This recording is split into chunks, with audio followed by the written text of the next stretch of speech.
Well, to be successful when you organize storytelling, you have to think about many things. One of the things is how you organize the space.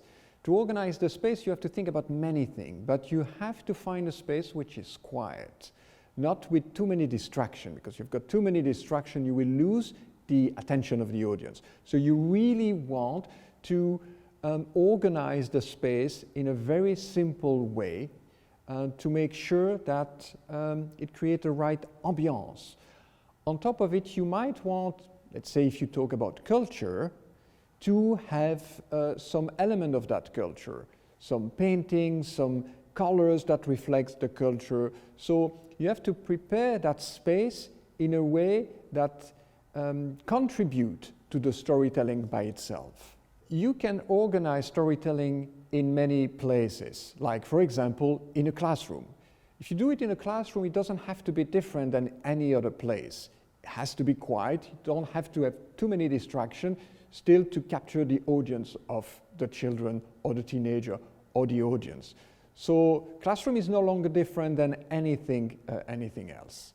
Well, you have to do many things when you prepare storytelling. One of the things is considering the topic.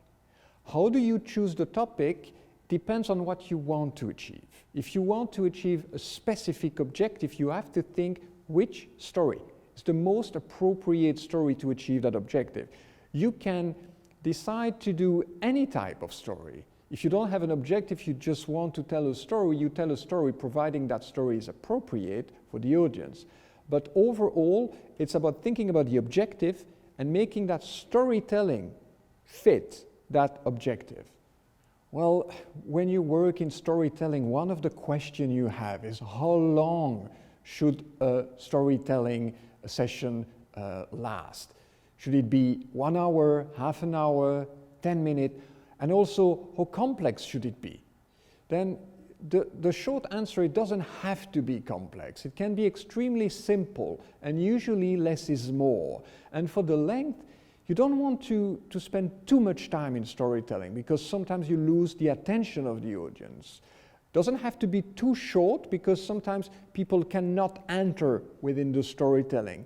But it can be something as simple as reading the page of a book with, emotion, and it's enough. You can read the next day a second page and progressively build a story. Or you can decide to work for 10 minutes, 15-minute session. There is no rule for that. It also depends on the audience. Well, one of the many questions you have when you develop storytelling is how to implement it. How do you start storytelling? To start storytelling, there are 3 steps. It's just when you want to go to school. When children for the first time go to school, you have to prepare the children to go to school. You have to explain them what's going to happen in school.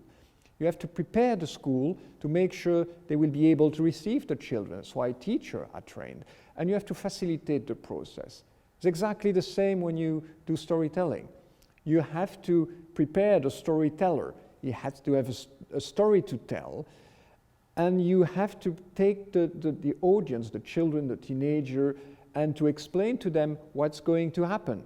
It's going to be storytelling. They need to understand what's going to happen.